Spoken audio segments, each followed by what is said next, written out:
Ayun, so what's up? Magandang araw sa inyo mga master. So ayun, for today's video, dalag session ulit tayo. So umaga ngayon guys, it's around 6:41 AM sa oras natin.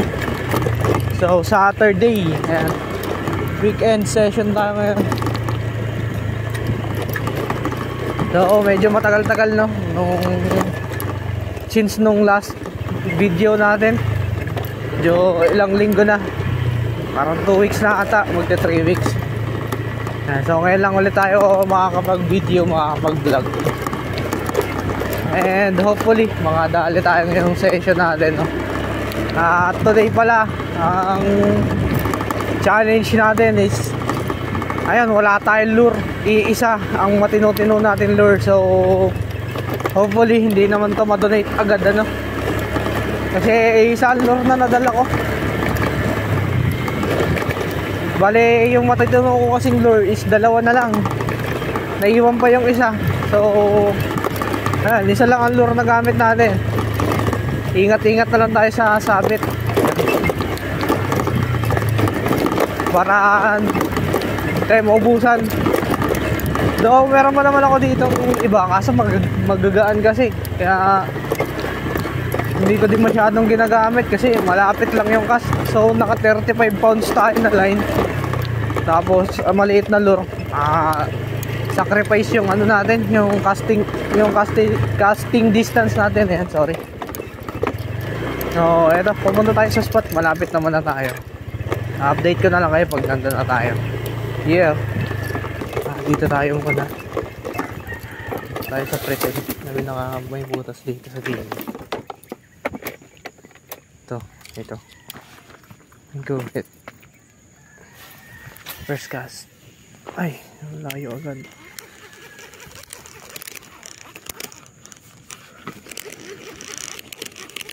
Ayun guys, oh, bumagsaw dun, oh. Meron dun, ah.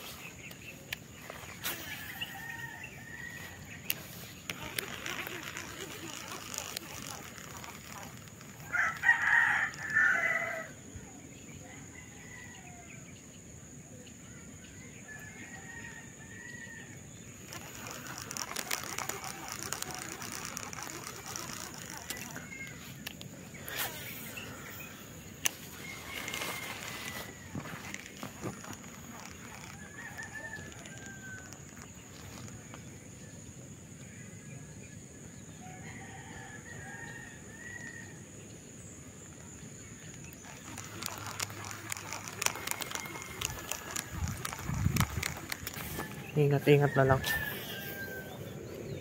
Dami kasing nakatusok na kawain dito.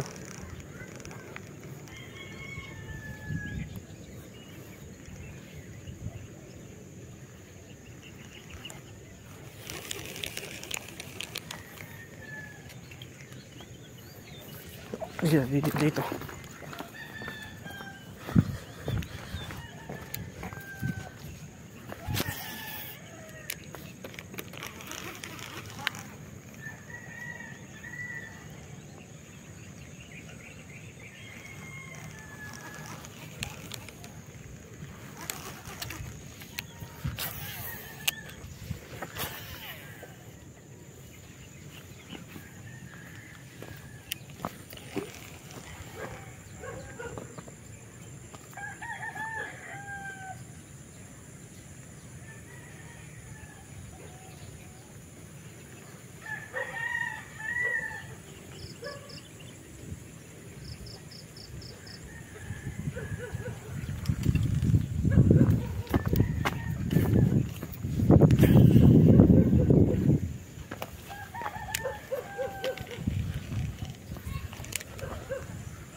Ito guys, first catch, fish on.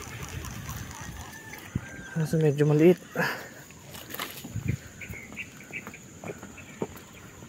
Yeah, first catch of the day. So,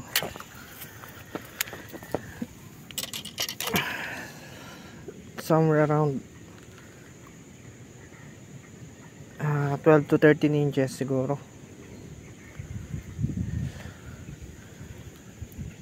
Ayan, ngalang-ngala siya tinamaan guys. Wala, mamamatay ito. Malalim-lalim din, oh. Tingnan natin. Let's see.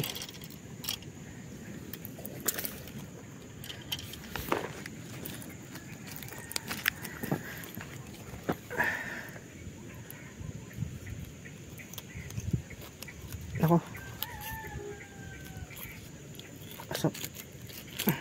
Ayan. Tanggal na. Oop. Lakas. So ayan guys. Ang una nating huli ngayong umaga. So good size na din. Decent size. Kaso possible na hindi na natin siya ma-release kasi basag yung alangala. So ayan guys ha. Basta sa alangala tayo nakatama ng dalag. Pag sobrang lalim hindi na natin naalpasan. Kasi as per our experience, no, yung mga kinikip ko guys, yung mga malalaki, pag sa alangala tinatamaan, overnight lang namamatay talaga siya. Kahit sa malaking planggana may lagay, kahit nasa net siya maghapon tapos nakababad sa tubig, kinabukasan pag inuwi mo namamatay din agad. Pero yung mga kasabayan niya na hindi sa alangala tinamaan, nakakasurvive. So ayan, ulit tayo guys. Meron pa kasama yun.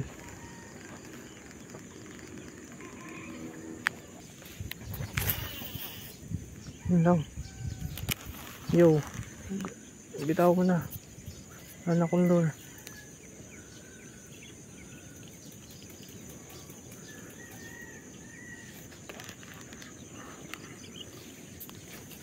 Yun lang guys. Yun, yung pinakuha ko.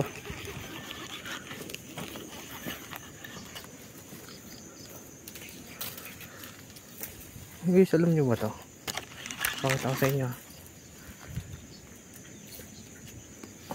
Oh, alam nyo ba to guys? Ito, sarap to eh. Ano? Utol na. Ay, nabuksan. Yeah. Yeah. Ayan. Ayun, alam nyo ba to guys? Ayun, alam nyo ba to mga master? Ay, may crack yung tempered ko. Ayun ko lang napansin. Ayan. So, alam nyo ba to? Nakakain to guys. Edible to. Itong ganitong bunga. Hindi ko lang alam kung anong tawag kasi yung pinsan ko dati, siya nagturo sa amin na nakakain to. Yan, yun yung laman.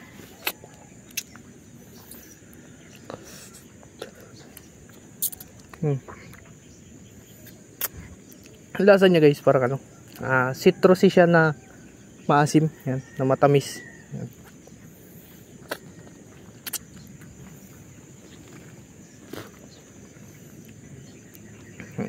Ayan, pag ano kayo guys, napasyal kayo sa mga dalag spot nyo, tapos may nakita kayong ganito, ayan, tikman nyo. So kunin nyo yung kulay dilaw kasi yun yung hinog na. Sarap siya. Kung mahilig kayo sa mga ano, mga prutas, ayan, masarap yun. Para siyang ano, hindi siya orange eh, pero medyo citrusy yung asa niya. Mas maasim-asim.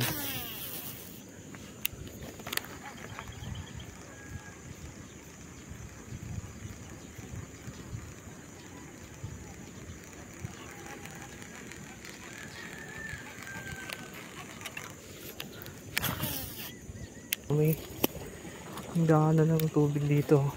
Isinga natin. May naliligaw na dalag dito sa baba.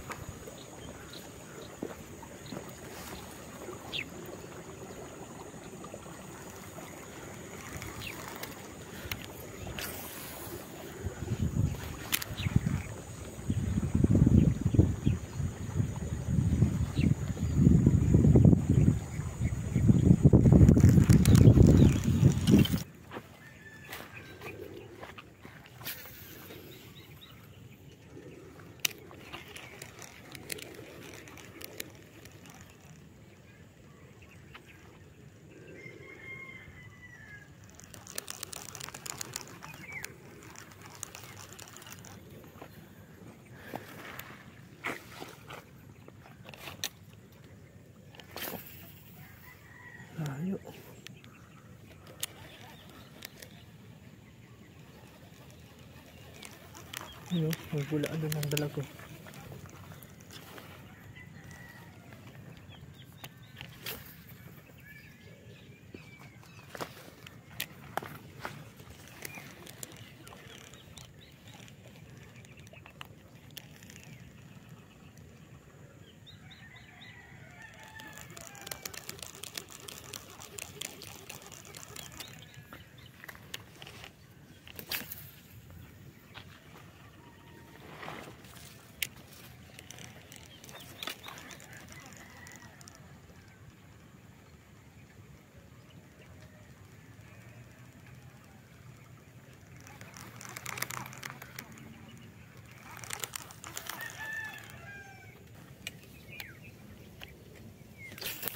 Yun lang. Pumutok. Ano akong lure.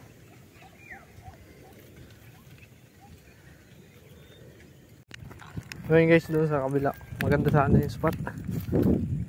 Aso bago linis pa lang. Medyo balabog pa.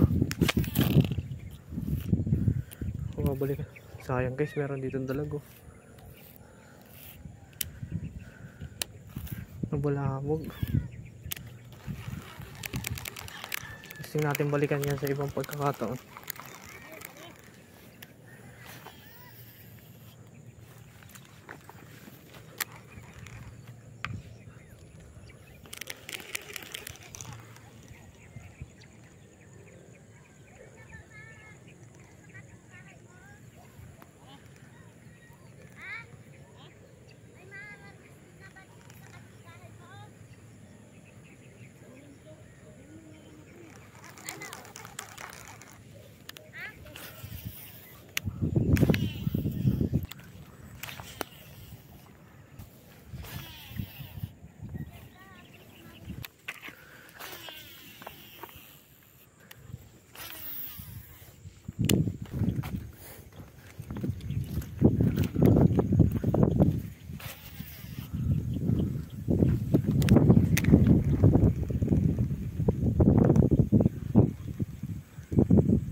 Laki to.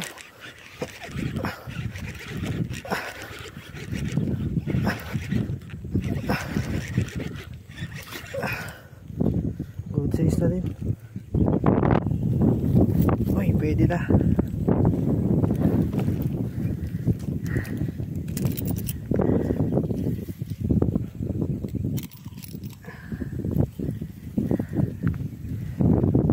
Around 14 to 15 inches siguro. Second catch today. Huli natin sa DV Crap Big Bird. Ayan. Ganda ng tama oh.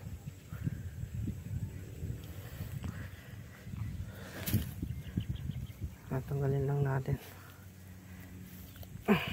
Yun. Ayan guys. 2-0. Tatayo.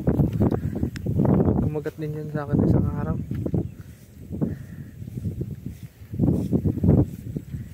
Striker ako dyan nung nakaraan eh.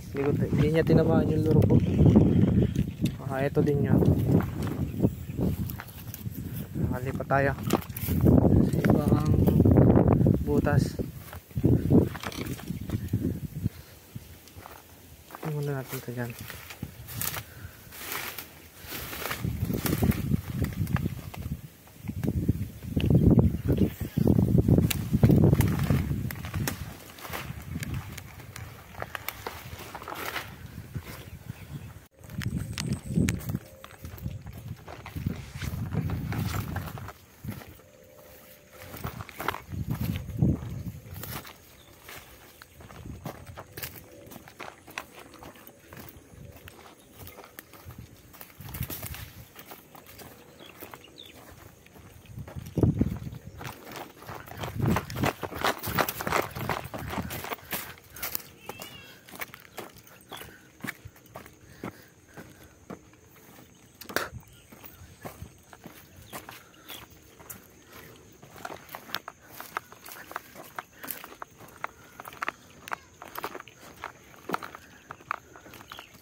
Ayun.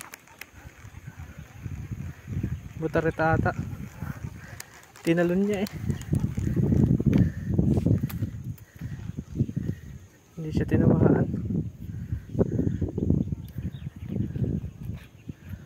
Butaret.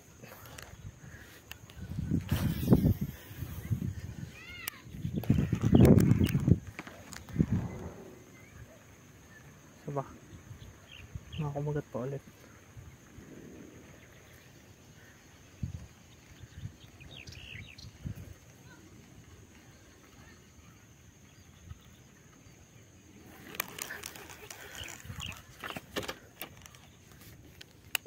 Tinalon niya eh.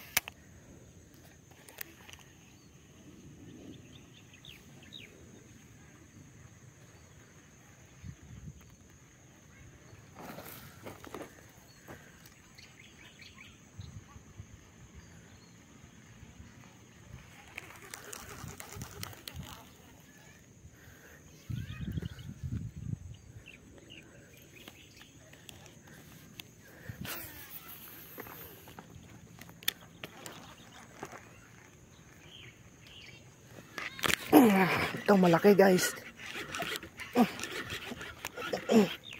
Malaki to. Mamaw. Uy.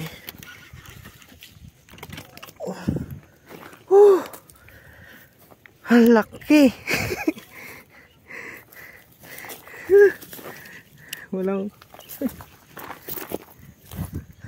Walang kawala. Eh, mamaw landed. Another mamaw. May naano ako dyan guys dati na sobrang laki din. Siguro ito din yun. Grabe yung ulo oh. 20 inches to guys. Laki oh. Isa. Dalawa. Mga 18 to 19 inches to. Baka mag 20 pa. Sobrang laki oh. Mamaw. Dito sa kumagat to. So yun, 3-0 tayo ngayong araw. Grabe laban. Lakas. Tanggalin lang natin yung ano. Ay, pipicturean ko lang guys yung lure. Yan. Para update natin Sir TJ.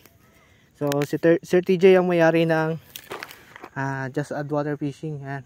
Big shoutout sa inyo Sir TJ. Nakadali na naman yung big bird ko. Though repaired ko na kasi natanggal ko yung tingga nung nakaraan. Napatalsik ko. Ayan, effective pa rin. Ngayon ko lang ulit kasi nagamit. So ayan sir. Yeah, big bird. Big bird. Big bird lang malakas. Yung big bird ng liit eh. Oh. Naging soft bird. Sarap ng laban. Grabe. So ayan guys, tatanggalin lang natin yung lure. Bago pala natin tanggalin, pipicture muna natin. So wait lang So gamit nating lure ito. DP Craft big bird. Big bird ng late. Ng late yung big bird. So good size na din. Somewhere around 18 to 19 inches to guys. So mamaw na rin no. Considered na natin as mamaw. So sadly hindi natin to ma-release kasi yung tama niya sa ano, sa ngala-ngala din. Ang lalim eh oh. Lunok na lunok niya. So mababa possibility na makasurvive to. Bibigyan na lang natin sa kapitbahay natin kasi sila kumakain sila ng dalag. Sa amin hindi masyado. So ayun, solid to.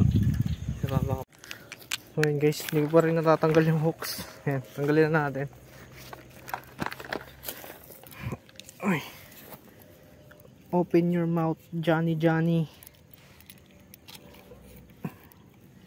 Is lalim ng tama. Ayun, kuha natin. Ayun, monster. Ay, ito na guys yung huli natin. Lucky. Kasi isa nandito. Naggala na. Uy, sama ka na dito. Uy, ang lakas mo.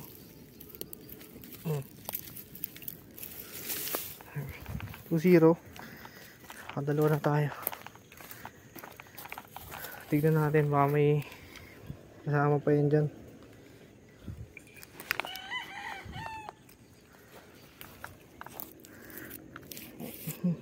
Lansa. Ugas lang tayo dun sa puso mamaya.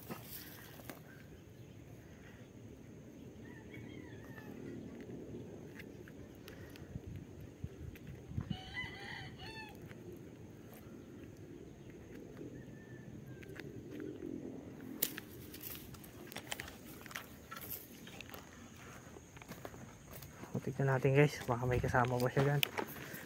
Diyan lang yung asawa niyan.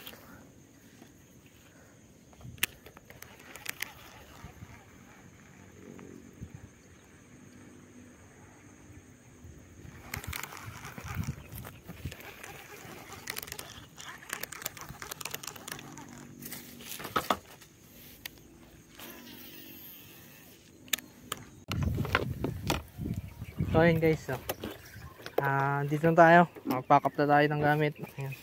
Ayan yung rod natin. So mapalit na lang ako ng tsinelas kasi nakabota ako guys, pupukol ko at medyo maputik talaga dun sa spot natin. Ayan. Kailangan natin magbota para hindi tayo mangati, madamo kasi. Just remove the other one. Ayan. Yung so ayan guys, pack up na tayo, pauwi na tayo. So for today's session, nakatatlo tayo, tatlo, then isang butaret na hindi natin ma-release kasi wasak siya sa hookset. Siya nga lang yung tama, yung mamamatay din yung pag pinakawalan natin, sayang lang din. Then nakadalawa tayong good size. Ayan. So ayun, maraming salamat guys sa sa muling pagsama sa ating adventure. Ayan, sa session natin ngayong araw. Sa mga bago sa channel natin, ni-invite ko sana kayo guys na mag-subscribe sa channel natin, no? Tapos kung nagustuhan nyo itong video, please do like, then comment kayo ng mga thoughts nyo, or may mga advice kayo sa videos, may mga napapansin kayo hindi maganda, yan. Very much appreciated yan guys. Please do comment ng inyong thoughts sa ating video. Ayan. So hanggang sa muling session, no guys, sana patuloy nyong suportahan at samahan sa mga session natin, sa mga dalag session natin, at hopefully this next month makapukol na tayo sa dagat, no. We're planning to switch muna sa dagat, mag ultralight tayo. So antay lang natin budget natin para makabili tayo ng setup natin ng ultralight bago pupukol tayo ng ultralight. Ayan. So ayan, abang-abang na lang tayo guys, no, sa mga susunod na update. So ayan, hanggang sa muli, no, J Fishing TV. Salamat sa panonood. Fish on, peace out. Yeah.